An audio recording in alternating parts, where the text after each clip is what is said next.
Pentagon reportedly plans to send one of its Nimitz-class aircraft carriers into early retirement, shrinking the carrier fleet to save billions of dollars.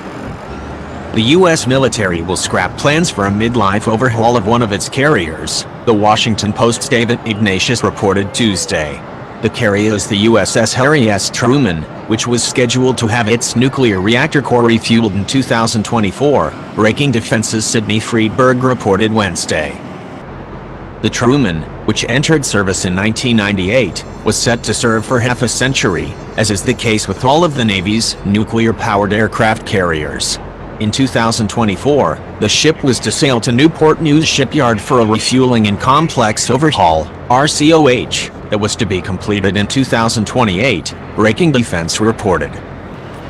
The plan to cancel the midlife overhaul and retire this aircraft carrier, reportedly part of the soon-to-be-released 2020 to 2024 budget plan, would see the U.S. carrier fleet shrink in size from 11 to 10 in the next few years.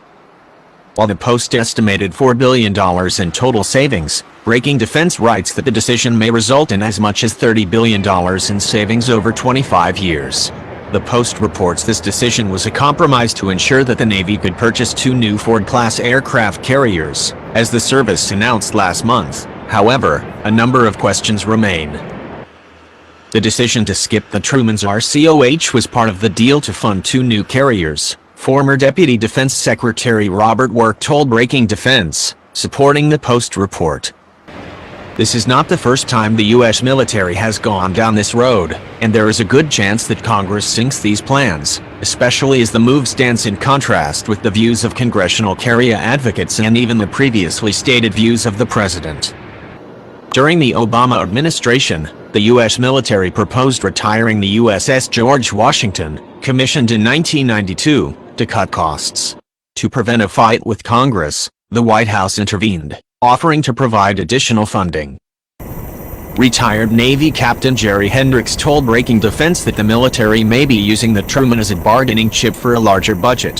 Hill staffers told Breaking Defense that congressional leaders were blindsided by the decision. This new report comes as the debate intensifies about the value of aircraft carriers given the growing threat from Chinese standoff capabilities. While the U.S. carriers have long been symbols of American military might, some experts say that they are becoming increasingly vulnerable targets rather than strategic assets. The Navy, however, views the situation very differently. Rather than expressing the carrier as uniquely vulnerable, I would say it is the most survivable airfield within the field of fire, Chief of Naval Operations ADM John Richardson said earlier this month.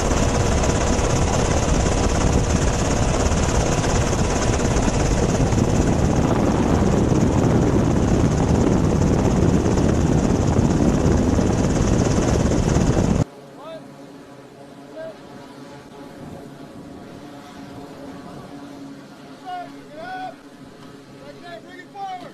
Don't look at God! Take the front!